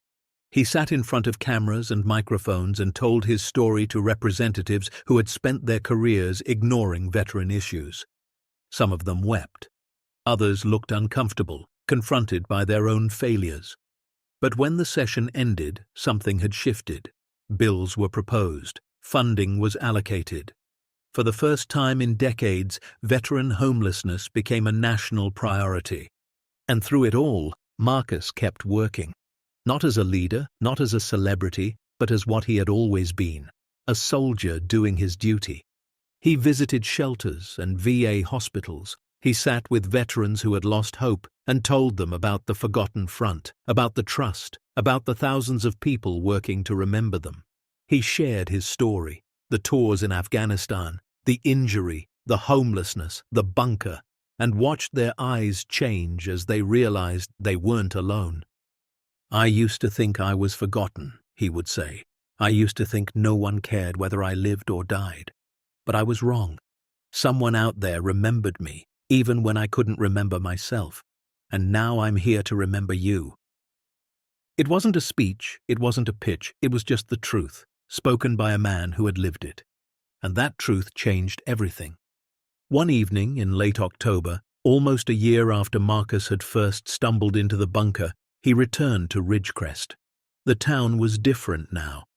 The Forgotten Front had moved its headquarters to Charleston, but the original office above the hardware store was still there, converted into a small museum and memorial. Marcus walked through the empty streets as the sun set behind the mountains. The old buildings were still there, the abandoned storefronts, the crumbling houses, the skeleton of a town that had been left to die. But something had changed. There were lights in some of the windows now, cars in some of the driveways. People who had come back or never left, drawn by the strange gravity of a place that had been touched by something larger than itself. He walked to the edge of town, to the old mining road that climbed into the hills. The path was familiar now, worn smooth by his own footsteps over hundreds of visits. The bunker entrance was still there, still half buried in overgrowth, but marked now with a small plaque. Ashford Memorial Site, dedicated to Harold Ashford and the veterans he never forgot. Marcus descended the stairs one more time. The facility was empty now, the supplies distributed, the equipment donated, the vault cleaned out. But it didn't feel empty. It felt alive with memory, with purpose, with the ghosts of all the people who had been saved because one man had chosen to stand. He walked to Harold's desk, still there, preserved as part of the memorial, and sat down. The leather journal was gone, donated to a museum, but Marcus didn't need it anymore. He had memorized every word. He closed his eyes and let the silence wash over him. Courage isn't the absence of fear, it's deciding that something else matters more. He had been afraid. Every day for the past year he had been terrified of discovery, of failure, of losing everything he had built. But he had kept going anyway. Because the mission mattered more than his fear. Because the veterans mattered more than his comfort. Because the future mattered more than his safety. And now, sitting in the bunker where it had all begun, Marcus Wade felt something he hadn't felt in years. Peace. Not the peace of giving up, not the peace of surrender, but the peace of knowing that he had done what he was meant to do, that he had honored Harold's legacy, that he had remembered the forgotten. The work wasn't finished. It would never be finished. There would always be more veterans who needed help, more battles to fight, more walls to tear down. But the foundation was laid. The movement was growing, and Marcus knew that even if he disappeared tomorrow, the mission would continue. He stood up, stretched his aching leg, and headed for the stairs. Outside, the stars were coming out over the West Virginia hills, the same stars he had watched from desert outposts and hospital beds and cardboard shelters. The same stars that had witnessed his fall and his rise and everything in between. He looked up at them and smiled. "Thank you," he whispered again, to Harold, to the universe, to whatever force had guided him through that bunker door on a frozen December night. Then he walked back down the mountain, toward the town, toward the future. There was still work to do. The winter that followed was the hardest of Marcus Wade's life. Not because of the cold.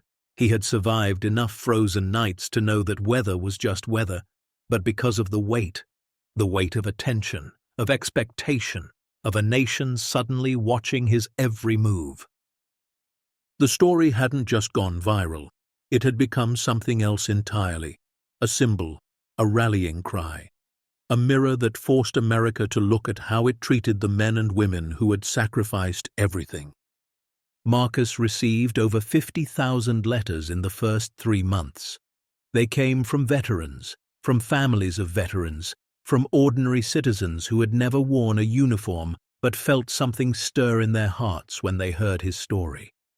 Some were grateful, some were angry, some were desperate, begging for help he couldn't possibly provide to everyone. He read every single one.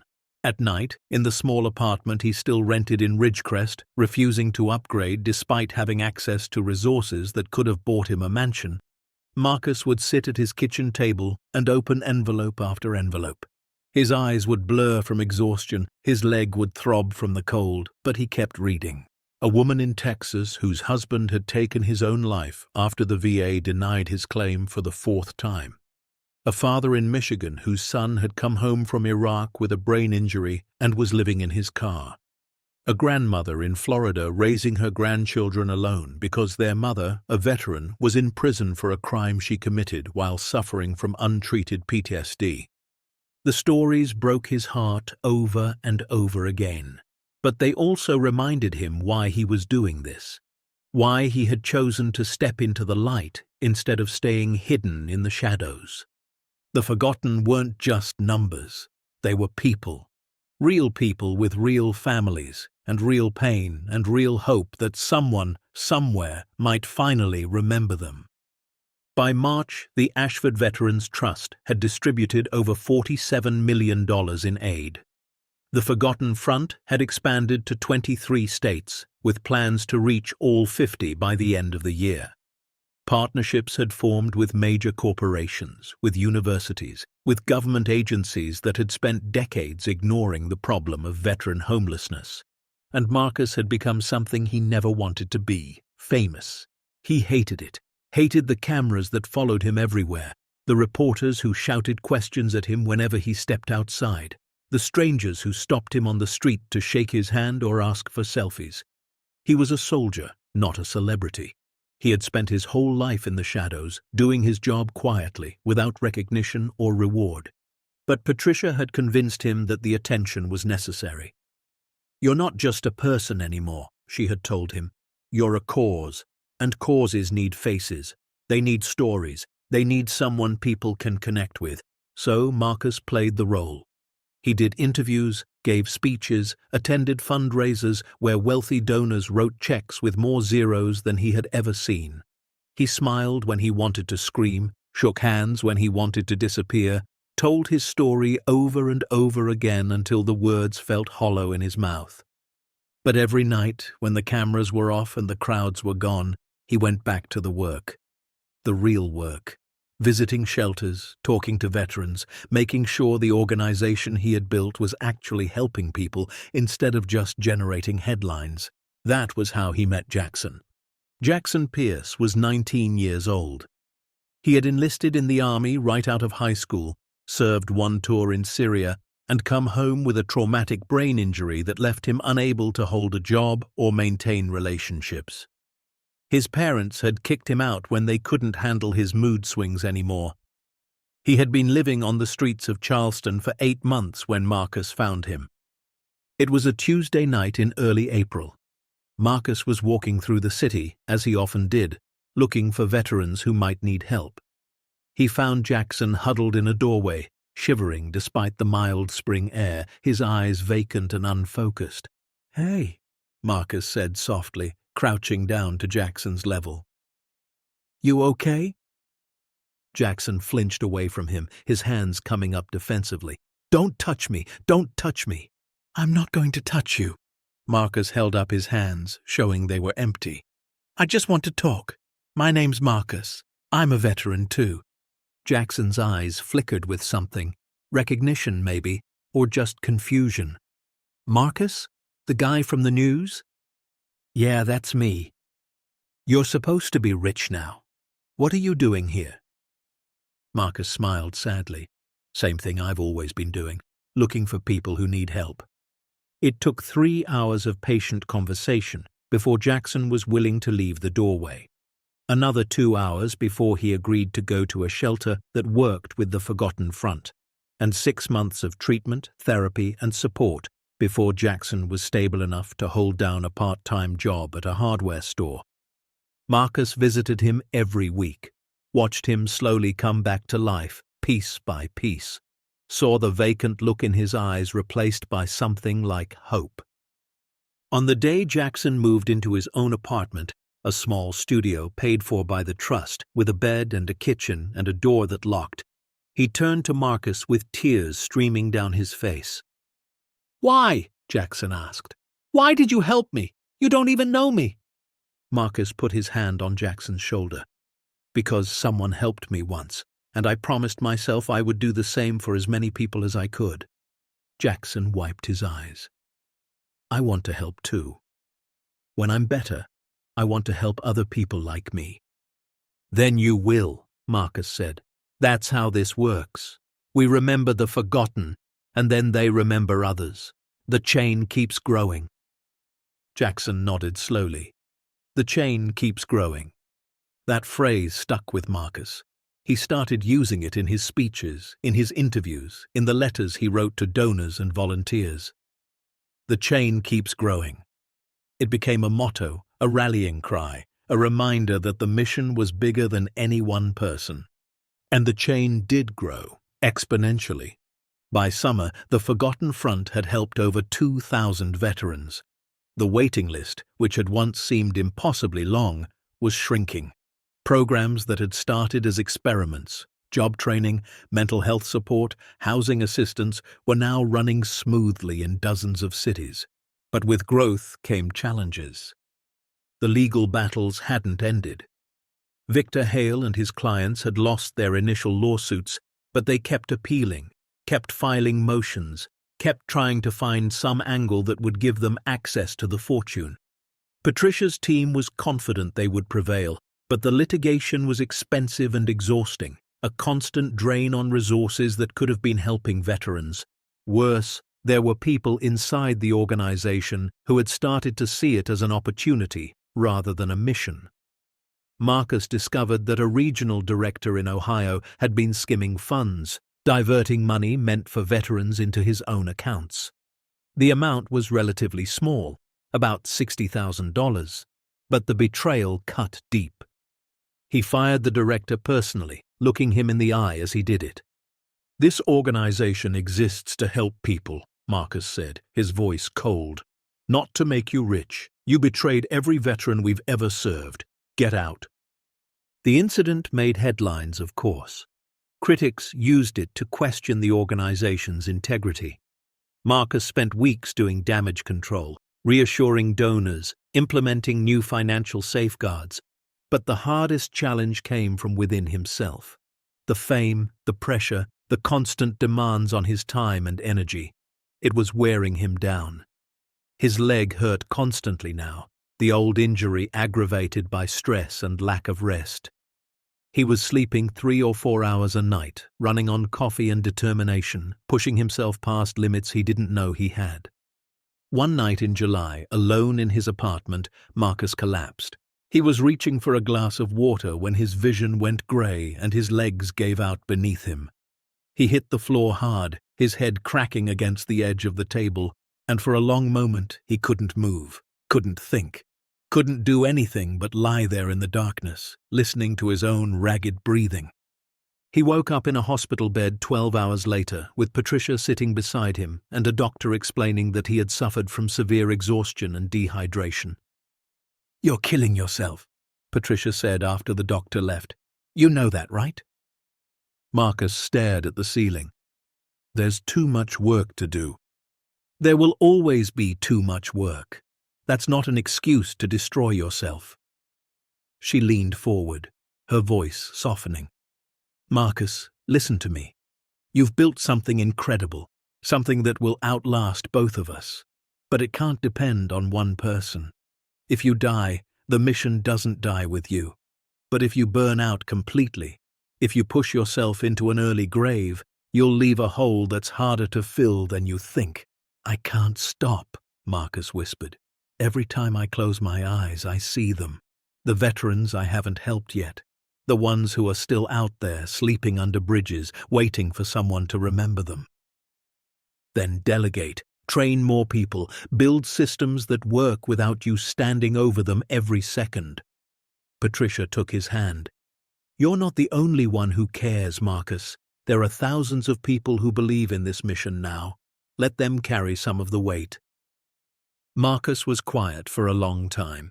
He thought about Jackson, who was now volunteering at a shelter 3 days a week. About Danny, who had become an advocate for disabled veterans, speaking at conferences and writing articles about his experience. About Sheila, who was finishing her degree in social work and planned to work for the Forgotten Front when she graduated. The chain keeps growing. Maybe Patricia was right. Maybe the best thing he could do now wasn't to work harder, but to work smarter. To step back and let the movement he had built take on a life of its own. "Okay," he finally said. "Okay, I'll try."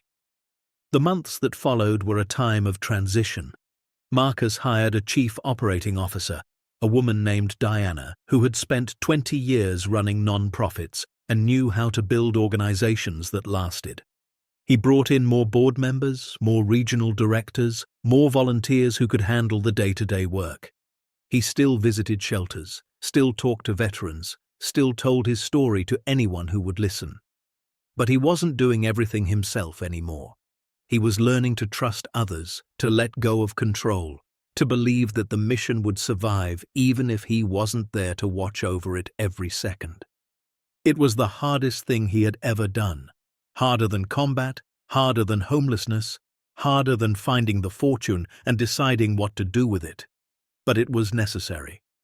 And slowly, something unexpected happened. Marcus started to heal, not just physically, though the rest helped with that too, but emotionally, spiritually. The nightmares that had plagued him for years, the flashbacks to Afghanistan, the constant anxiety that had been his companion since he came home from war, they didn't disappear entirely, but they faded, became manageable, became something he could live with instead of something that was slowly killing him. He started seeing a therapist, a veteran herself who understood what he had been through. He started taking better care of his body, eating regular meals, sleeping more than 4 hours a night. He even started dating, tentatively, a woman named Rebecca who worked at a local bookstore and had no idea who he was until their third date. "You're the bunker guy," she had said, her eyes widening. "I saw you on the news." Marcus had braced himself for the usual reaction, the awe, the questions, the sudden distance that fame created between him and everyone he met. But Rebecca had just shrugged. "That's pretty cool, I guess. But I was actually more interested in the fact that you like the same obscure science fiction authors I do. That's way rarer than finding a pile of gold." He had laughed for the first time in months, really laughed from deep in his belly until tears streamed down his face. They took things slow. Rebecca understood that Marcus had baggage, more baggage than most people could imagine, and she gave him space to work through it. They went on walks together, had quiet dinners at her apartment, talked about books and movies and everything except the fortune and the fame and the weight of the world. It was the closest thing to normal Marcus had experienced since before the war. Fall came, and with it, an invitation Marcus couldn't refuse. The United States Congress wanted him to testify before the House Committee on Veterans Affairs. Patricia had prepared him extensively. They had rehearsed his testimony for days, anticipated every question the representatives might ask, assembled binders full of data and evidence to support his claims. But when Marcus walked into that chamber, with its high ceilings and polished wood and rows of men and women who had the power to change lives with a single vote, all the preparation felt meaningless. He sat down at the witness table, adjusted the microphone, and looked out at the faces staring back at him. Some were sympathetic, others were skeptical. A few looked openly hostile, politicians who had spent their careers cutting veteran benefits and didn't appreciate being called out for it. Marcus took a deep breath and began. "Thank you for the opportunity to speak today. My name is Marcus Wade. I served 3 tours in Afghanistan as a combat medic. I was awarded a Purple Heart after an IED explosion shattered my leg and left me with injuries I will carry for the rest of my life, and for 2 years after I came home, I was homeless." The chamber was silent. "I'm not here to talk about the fortune I found. You've all read about that in the newspapers. I'm here to talk about something more important, the men and women who are still out there, right now, sleeping under bridges and behind dumpsters, waiting for someone to remember them." He looked around the room, meeting eyes wherever he could. There are over 37,000 homeless veterans in America. 37,000 people who raised their right hands and swore to defend this country, who put their lives on the line for people they would never meet, who came home broken and were abandoned by the very nation they served. His voice cracked slightly, but he pushed through. "I know what it's like to be forgotten. I know what it's like to lie awake at night wondering if anyone cares whether you live or die. I know what it's like to feel invisible, worthless, like you don't matter to anyone anymore." He paused, letting the words sink in. "But I also know what it's like to be remembered, to have someone reach out a hand and say, 'I see you, I care about you, you matter.' That's what the Forgotten Front does. That's what the Ashford Veterans Trust does. We remember the people everyone else has forgotten." He leaned forward, his voice growing stronger. "I didn't come here to ask you for money. The Trust has money. I came here to ask you for something more important, your attention, your commitment, your willingness to see this problem for what it is and do something about it." He pulled out a photograph and held it up. "This is Danny Wright. He lost both legs to an RPG in Fallujah in 2005. When I met him, he was living behind a dumpster because the VA had lost his paperwork for the 3rd time.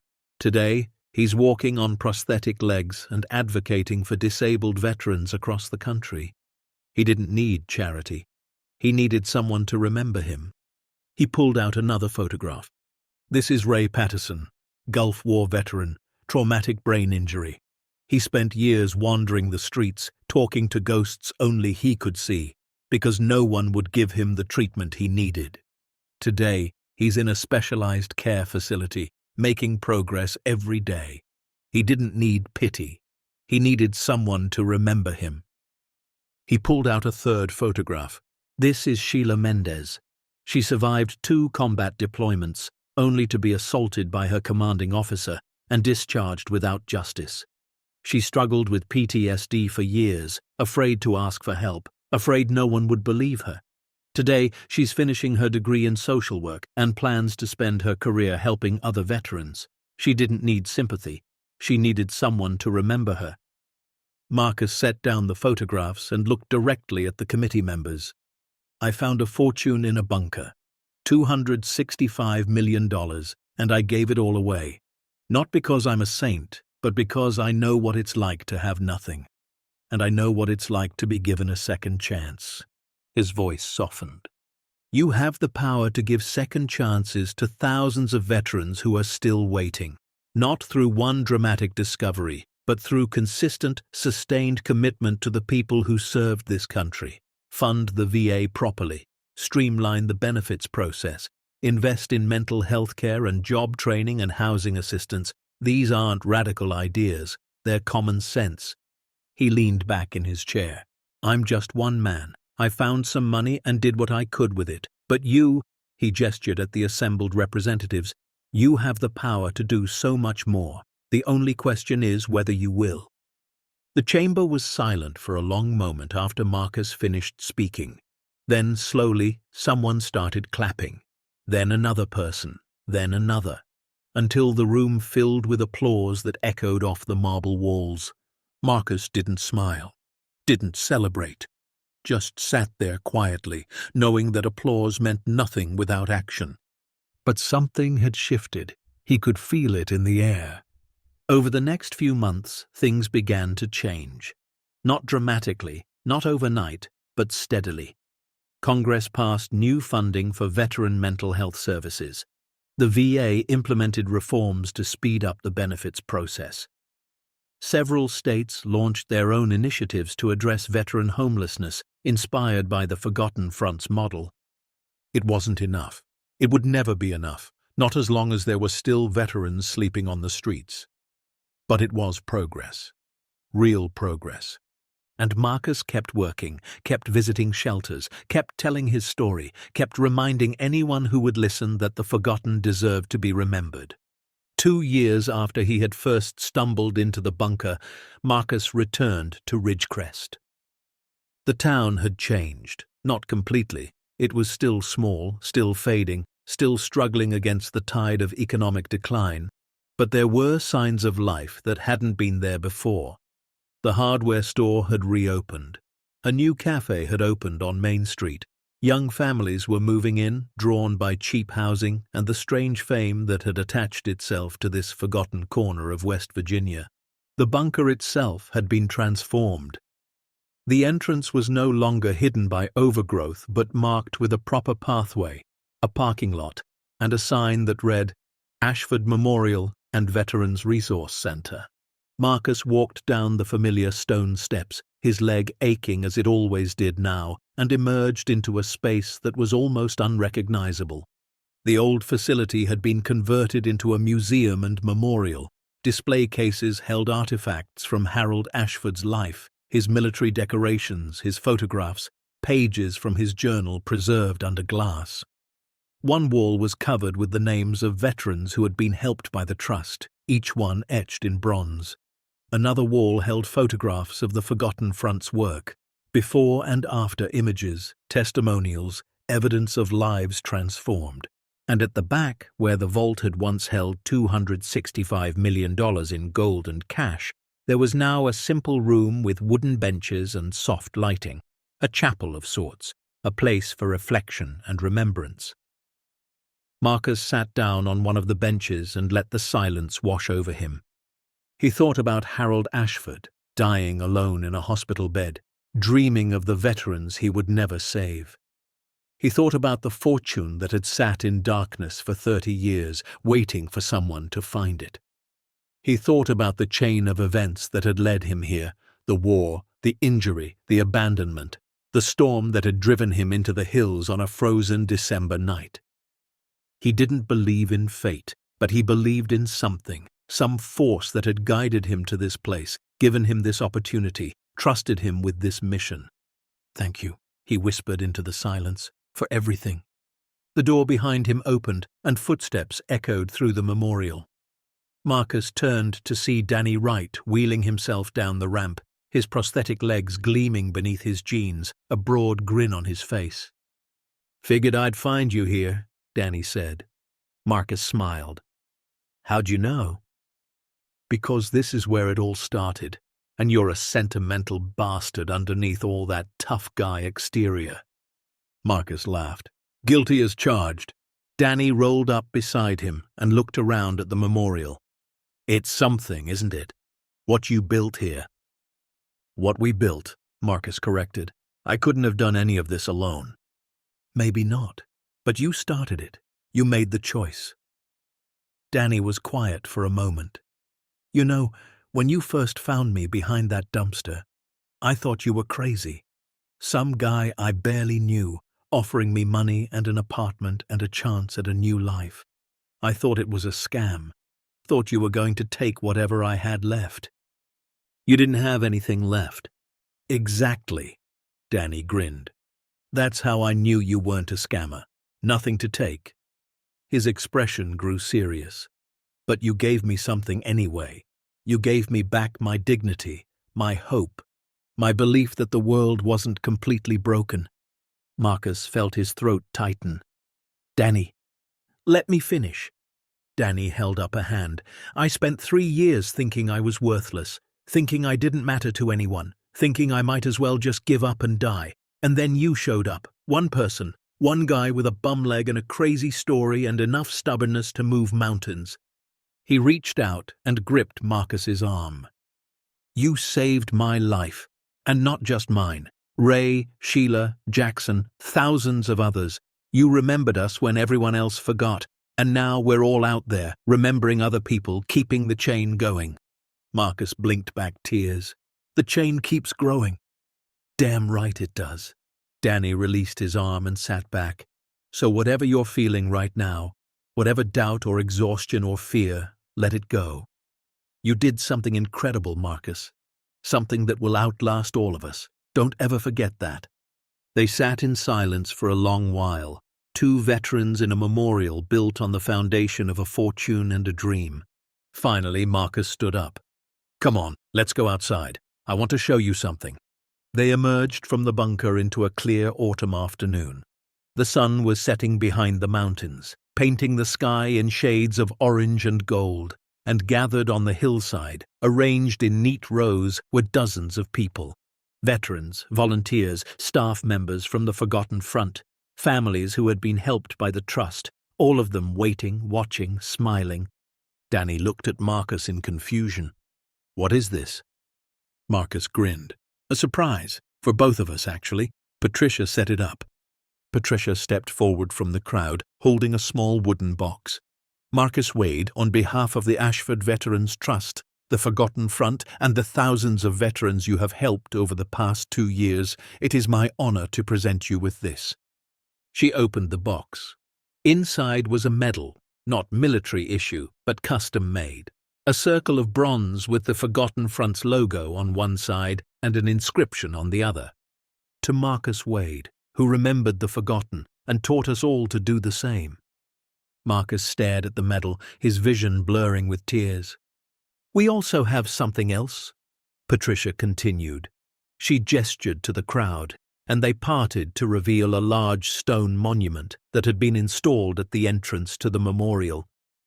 The monument bore a bronze plaque with words that made Marcus's heart stop. The Wade Legacy Initiative, dedicated to ensuring that no veteran is ever forgotten again, founded in honor of Marcus Wade, who found a fortune and gave it all away. Not for glory, not for recognition, but for the simple belief that every soldier deserves to come home. Marcus couldn't speak, couldn't move, couldn't do anything but stand there, surrounded by the people whose lives he had touched, reading words that seemed too big for someone like him. Danny rolled up beside him and put a hand on his arm.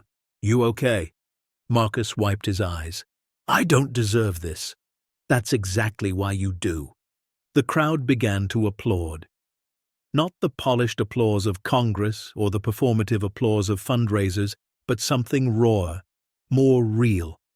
The sound of people who understood what he had done and wanted him to know it mattered. Marcus looked out at their faces, young and old, black and white, men and women, and felt something shift inside him. The weight he had been carrying for so long, the burden of the mission, the fear that he wasn't doing enough. It didn't disappear, but it became lighter, shared, distributed among all these people who had chosen to carry it with him. The chain keeps growing. He stepped forward and raised his hand, quieting the crowd. "I don't have a speech prepared," he said, his voice rough with emotion. "I'm not good at speeches. I'm a soldier. I fix things. That's what I do." A ripple of laughter moved through the crowd. "But I want you to know something. Everything we've accomplished, every veteran we've helped, every life we've changed, it wasn't because of me. It was because of us. All of us. Together." He looked around at the faces watching him. Harold Ashford spent 30 years protecting a fortune because he believed it could change the world. But money doesn't change the world. People do. And you, he gestured at the crowd, you are the people who made his dream come true. Not me, you. He took a deep breath. So don't remember me. Remember each other. Remember the veterans who are still out there waiting to be found. Remember that every single one of us has the power to make a difference, even when it seems impossible. He paused, his voice dropping to almost a whisper. Remember the forgotten, and never, ever stop. The silence stretched for a long moment. Then Danny started clapping, slow and steady. Others joined in. And soon the hillside filled with the sound of applause, echoing off the mountains, rising into the autumn sky. Marcus stood there, surrounded by the people who had become his family, and let himself feel something he hadn't felt in years. Home. That night, long after the crowd had dispersed and the sun had set, Marcus sat alone on the hillside above the bunker. The stars were coming out one by one, diamonds scattered across velvet darkness. The same stars he had watched from desert outposts and hospital beds and cardboard shelters. The same stars that had witnessed everything. He thought about the journey that had brought him here. The war, the injury, the years of homelessness and despair, the storm that had driven him into the hills, the fortune that had changed everything. He thought about Harold Ashford, who had died alone but whose legacy would live forever. He thought about all the veterans he had helped and all the ones he hadn't, all the ones still out there, waiting, hoping, surviving. The work wasn't finished. It would never be finished. But that was okay. That was the point. The chain kept growing, and it would keep growing long after he was gone. Marcus reached into his pocket and pulled out a small object. The original key that Red Callahan had given him, the key that had opened the bunker door. He had kept it all this time, a reminder of where everything had begun. He turned it over in his hand, feeling the worn metal against his palm. Then, slowly, deliberately, he stood up and walked to the entrance of the memorial. The stone monument gleamed in the moonlight, the bronze plaque catching the faint glow of the stars. He knelt down and dug a small hole in the earth beside the monument. He placed the key inside and covered it with soil. "Rest now," he whispered.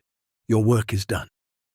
He stood up, brushed the dirt from his hands, and looked out at the hills of West Virginia stretching into the darkness. He wasn't the same man who had stumbled into this place 2 years ago.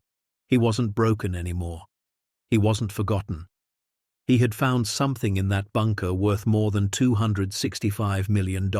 He had found purpose, meaning, a reason to keep going. And now he had given that gift to thousands of others. The chain keeps growing. Marcus took one last look at the stars, then turned and walked down the mountain. Rebecca was waiting for him in town, probably with a cup of coffee and a book she wanted to recommend. Danny was staying at a hotel nearby, already planning his next advocacy event. The Forgotten Front's headquarters was humming with activity, volunteers and staff members working late into the night to help the next veteran, and the next, and the next. The world was still broken. There were still veterans sleeping under bridges, still families torn apart by the wounds of war, still promises being broken every day. But there was also hope. Real hope, the kind that had weight and direction, the kind that came from knowing exactly what you needed to do and being willing to do it. Marcus Wade had found a fortune in a forgotten bunker, and he had given it all away, not for glory, not for recognition, not for anything except the simple, stubborn belief that every soldier deserves to come home. Anyone can change the world if they're brave enough to remember the people everyone else has forgotten. As the first light of dawn broke over the mountains, Marcus walked toward the future, not alone, but surrounded by the thousands of lives he had touched, the endless chain of hope he had helped create. He wasn't just a forgotten soldier anymore, he was the man who remembered them all. The end. Up next, 2 more powerful stories of hope, courage, and second chances. Click to keep the journey going. And don't forget to hit subscribe if you believe no soldier should ever be forgotten.